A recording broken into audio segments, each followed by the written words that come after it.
Well, it never fails. As soon as I leave town, the biggest story of the year erupts. Yesterday, the Colgate Powerhouse Penstock failed dramatically off of the Bullards Bar Reservoir right there in Yuba County, not very far from the Blanco Lirio Global headquarters, kind of halfway between Grass Valley and the Oroville Reservoir. This Penstock failed, trapping 5 employees that had to be helicoptered out, and it looks like there's significant damage to the powerhouse there at Colgate and the switching facility as well. Now, I got Kellen in the Husky this morning to go up there and take some pictures of the damage. Let's check it out. Starting first with the location of Bullards Bar Reservoir.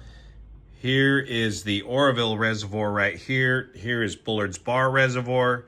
Here's the Grass Valley, Nevada City area. This Bullards Bar is located on the Yuba River watershed.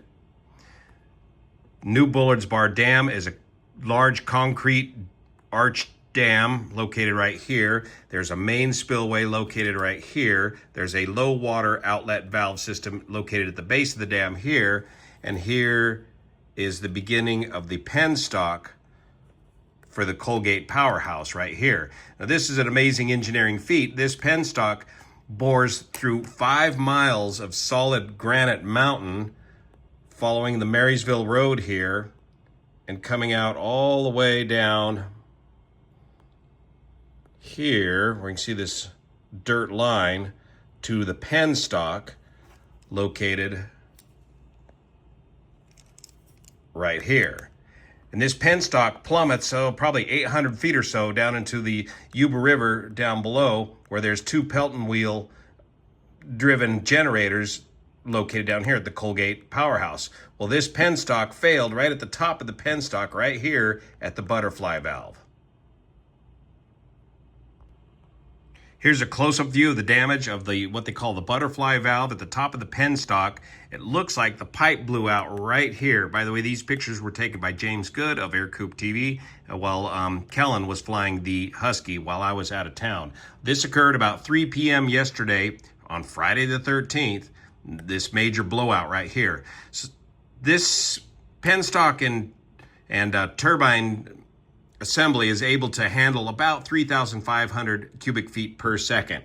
So once this pipe burst here, this water poured out of here and immediately started eroding all of the footings underneath the pipeline, eroding the footings to the point where the penstock failed again right here. Here's another view looking downhill from the top of the penstock here. Here's that busted penstock here. You can see the erosion from the water going down this way. So major damage to this penstock. It looks like erosion over here wiping out the road, the access road to the powerhouse as well, why the crew of 5 had to get helicoptered out.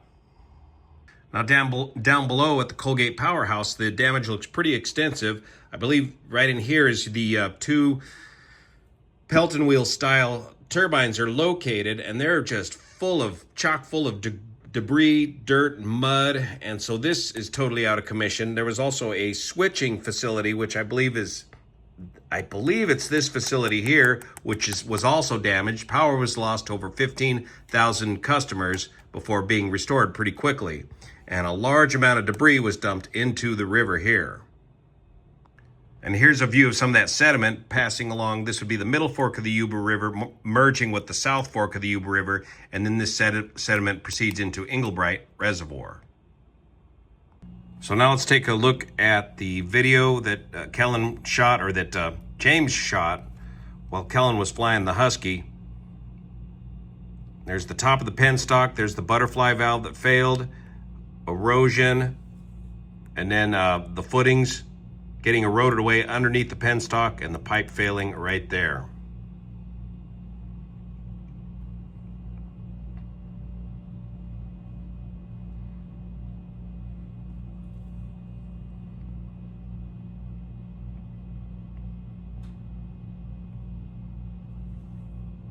Here's another video view of the damage.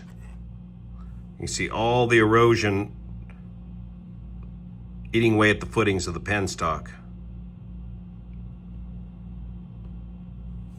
So it looks like water flooded out in a pretty wide course on either side of the penstock. Here's a view of the sediment proceeding downstream, and there's the South Fork merging with the Middle Fork right there, and then heads off to Englebright Reservoir.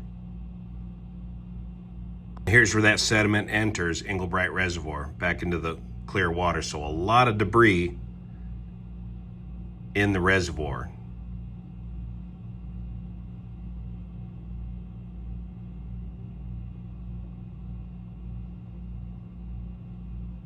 Now let's go back up to the Bullard's Bar Reservoir and see what's going on. That's the main spillway underneath the strut there. And it looks like they're pouring water out of there. There's 3 tainter gates out of that main spillway. Here's the low water outlet valve at the base of the dam located here. It looks like they're not spilling any water out of there. And note, there is no emergency spillway here at the Bullard's Bar Dam. It's a concrete dam, and there's the beginning of the penstock right there. So that appears to be in good shape, and it appears they were able to get the water shut off here at the penstock. But there's no emergency spillway design for the new Bullard's Bar Dam. It's a concrete dam, so I assume that the concept is that if in the event we lose control of this reservoir, which is not likely at this point because we have perfect control so far of the reservoir using this spillway right here, but because the Colgate Powerhouse is out of commission, there's upwards of 3,500 CFS that you can no longer flow out of the reservoir. So in the event of an emergency spillway situation, the water would simply pour over the top of the concrete dam, which a concrete dam can do. An earth-filled dam, you can't do that. That would be a major emergency. By the way, this spillway is capable of releasing about 160,000 CFS. So major damage to the penstock of the Colgate Powerhouse.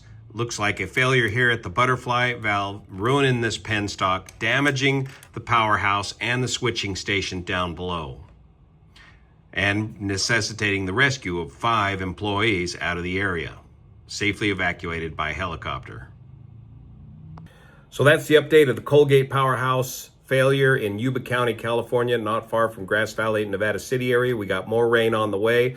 There's no threat of flooding at this time. They've got the water stopped just fine there at the beginning of the penstock of the Colgate Powerhouse, and they still have good control of the reservoir as the main spillway is still in good operational order. They are working on a secondary spillway in the distant future there at Bullard's Bar Reservoir, but that's going to take many years to complete to gain even more control over the Bullard's Bar Reservoir. So it's a breaking story. We don't know why this thing failed. There is initial reports that there was some upgrades being done to the system, possibly while this break happened. So as we get more information, we'll keep you posted here. I got to get back to work out here to the Buckeye Air Fair, Buckeye, Arizona. Thanks for your support. See you here.